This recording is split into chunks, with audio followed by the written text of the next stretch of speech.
before there were big towns, before there were small towns. There were just small villages, and in this small village in Ireland, there lived a young man, and his name was Barney. But there's some things you need to know about Barney. He was tall and lanky. That means he was awkward, kind of like Ichabod Crane. And Barney was lazy. He was so lazy, he'd sleep till late in the morning, and he'd go and eat breakfast, and just lifting the spoon of porridge to his mouth would wear him out, and he'd have to go back to bed for several hours. His hair was always a mess, always dirty. And the other thing about Barney is he loved to go to the little pub in the village and sit for hours with his friends and buddies, and he'd sit and talk, and he'd tell the most fantastic, unbelievable stories. And his friends, as he told these stories, his friends would just say, "Oh, that's a bunch of baloney, Barney. That's a bunch of baloney." And that's what they called him, Baloney Barney. One day he was walking down the middle of this small village, and he looked across the road, and there she was. She was beautiful. She had long, red, curly hair like the tendrils of honeysuckle. Her eyes were deep and green like emeralds. Her lips were like rose petals. Her skin was white like butterfly's milk. Baloney Barney walked carefully across the road, and he knelt down in front of her, and he looked up and he said, "Will you marry me?" And she looked down at him and said, "I will." You see, it was a very small village. There weren't a lot of choices. The day the wedding came, they were in the small little church in the middle of the village. And there in the back of the church, Baloney Barney stood and his beautiful bride-to-be. And she had her grandmother's lacy white wedding dress on. She had flowers in her hair, and she smelled of lilac. And there was Baloney Barney. His hair was a mess. His clothes were dirty. Now, I'm not sure exactly what happened, but I think they walked a little fast up to the front of the church where the priest was. And by the time they got up there, this was Baloney Barney. And the priest started. And he said, "Now, before I marry you, I want to give you 3 blessings, so listen very carefully. The first blessing I want to bless you with is wealth. And true wealth for a man comes in the form of cattle and horses and geese and chickens and goats. For if a man has those things, he truly is wealthy. The second blessing I want to bless you with is riches. And riches doesn't come in the form of gold or silver. It comes from heaven in the form of children. For if a man has children, he truly is rich. And the third blessing I want to bless you with is the blessing of prosperity. And what it means to prosper is to always have a roof over your head and food on the table. Now, young maiden, do you take Baloney Barney to be your lawfully wedded husband?" "I do." "I'm Baloney Barney. Do you take this beautiful young maiden as your lawfully wedded wife?" "I do." And they were married. And the village assigned to them a piece of property on the outskirts of the village. And it had a shack on it. Now the shack had holes in the roof, and it was not in good repair, which is okay because it doesn't rain much in Ireland. Wrong. And this land was not good for farming. It had a lot of big boulders and stones all over it, but they gave it to them. You see, they didn't have any attorneys or bankers back then. It was a blessed time. They gave him this. Now, here's a question. Was Baloney Barney, now that he was married, was he still lazy? Yes, he was. You marry a lazy man, you get a lazy man. So his wife had to get a job in town at the bakery. She didn't make a lot of money, but she made enough to put food on the table. And she had to get up early in the morning to go to her job, and Baloney Barney, noble Barney, would get up early with her and eat breakfast before she'd go to work. And one morning, early in the morning, they got up, they ate their breakfast, they went out on the porch, he kissed her on the forehead, and he sat in his favorite chair, And he watched as she walked up over the hill. Something pinched him. And he watched as a funny little man ran across the porch, down the steps, through the grass, to the tall grass, turned around and went, hoo, hoo, hoo. And as Baloney Barney looked at this funny little man, he could see that he was short and stout. He had green clothing on and a red beard. What was he?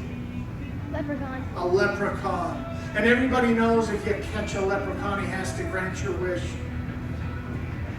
So Baloney Barney, okay, leprechaun, I'll be catching you now. And he started to run as fast as he could go down the steps, across the grass, got about halfway. He fell asleep for several hours. When he woke up, he looked over the tall grass and the funny little man was still there. He got up. All right, leprechaun. And he ran as fast as he could go. He picked up that little man. His little feet were dangling like this. He said, all right, leprechaun, I got you now. You have to grant me a wish. What I want from you is I want to be wealthy. I want wealth. Ooh, Barney. We folk don't have a chance with you.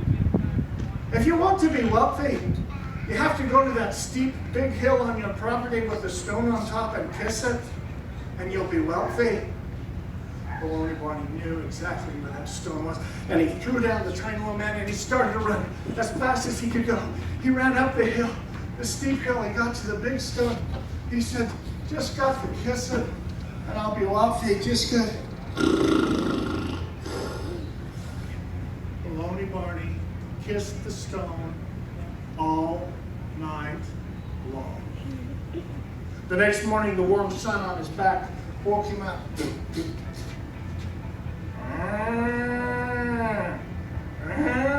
And he looked around, and there were animals everywhere. Cows and horses, goats, pigs, and chickens.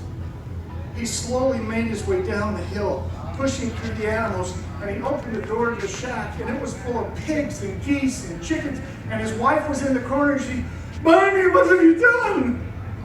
He said, well, I guess we're wealthy.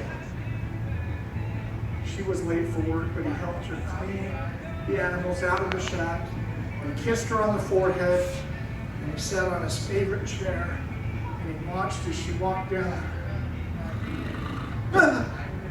Something pinched him again, and he watched as a funny little man ran across the porch, down the steps, through the grass, to the tall grass, and turned around and went, ooh. All right, leprechaun. Tell me no tricks this time. You have to grant me wish. And he ran as fast as he could over the porch, and halfway through this grass, and he slept for several hours. When he woke up, he looked over to the tall grass. The funny little man was still there. He got up. He ran as fast as he could go. Ran over, picked up that little man. His little feet were dangling like this. He said, all right, leprechaun. There'll be no tricking me this time. You have to grant me wish, and what I want from you is I want to be rich. I want riches. Ooh, Barney. We folk don't have a chance with you. If you want to be rich, what you have to do is go to that big stone on the top of the hill on your property and kiss it, and you'll be rich. Baloney Barney knew exactly where that stone was. And he threw down the tiny little man, and he started to run as fast as he could go up the hill to the stone. He got to the hill. He just got to kiss it, and I'll be rich. Just Baloney Barney kissed the stone all night long. The next morning, the warm sun on his back woke him up. Same animals as the day before. He carefully walked down the hill, went home to the shack, opened the door, and there was his wife in the corner, and she was big as a hippopotamus. Barney, what have you done? And she exploded. Kids went everywhere. Fat kids, skinny kids, kids that climb on rocks, tough kids, sissy kids, even kids with chicken pox, hundreds of them. Barney, what have you done? And he said, well, I guess we're rich. And she was late for work, so he helped her get the kids out of the house, get her ready for work, kissed her on the forehead, sat in his favorite chair and watched as she walked up over the hill. Something pinched him again. It was a funny little man. He ran across the porch, down the steps, through the grass, to the tall grass, turned around and went, all right, leprechaun, you tricked me twice, but you're not going to trick me this time. And he carefully walked across the porch, down the steps, through the grass, to the tall grass, and he picked up that tiny little man. His little feet were dangling. He said, all right, leprechaun, you can't trick me this time. What I want from you have to grant me wish, and what I want from you is prosperity. I want to prosper. Ooh, Lord. We folk don't have a chance with you. If you want to prosper, what you have to do is go to that big hill with a stone on top on your property and kiss it, and you'll prosper. You'll have prosperity.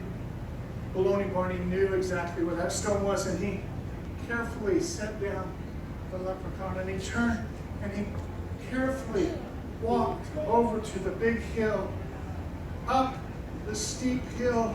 He knelt down, just have to kiss him, and I'll prosper. Just have to. And he lightly kissed the stone, and out of heaven fell 5 gold coins and an emerald the size of his thumb. He picked up the gold coins and the emerald. He carefully walked home to the shack, and when his wife got home from work, he showed her. They were so excited. The next day, they went into town and they sold the emerald.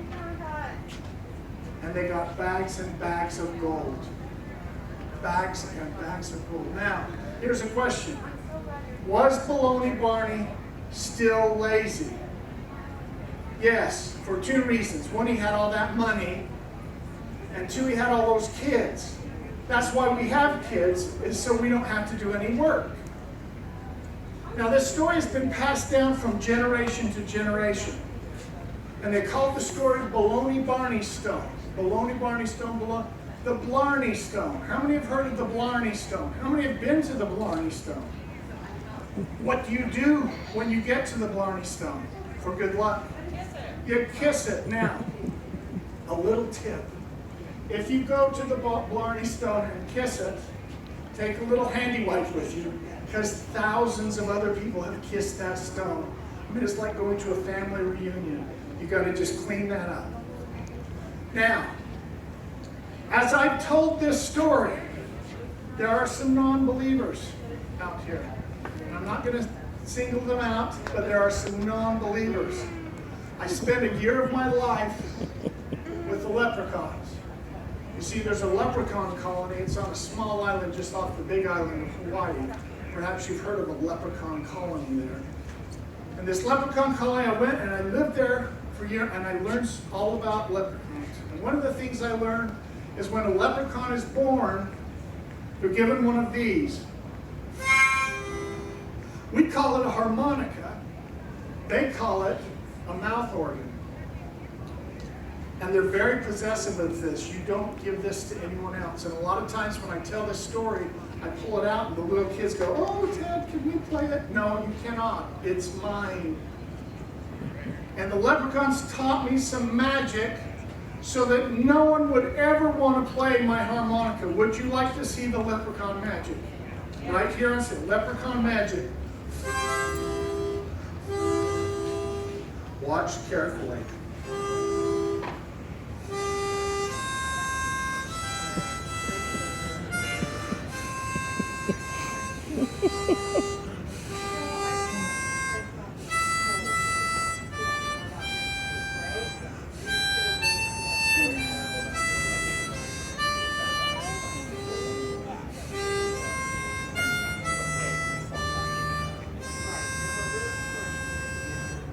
You want to play it now?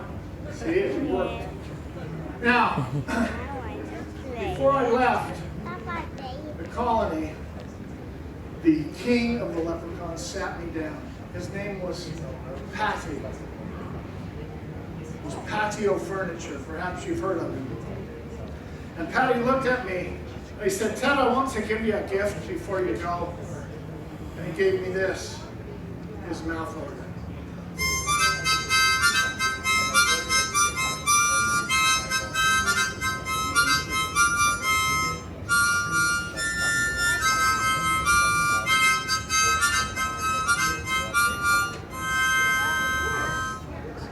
Now you'll notice that it's on a chain because I tried the magic with it and it got stuck one time. It's just easier to get out.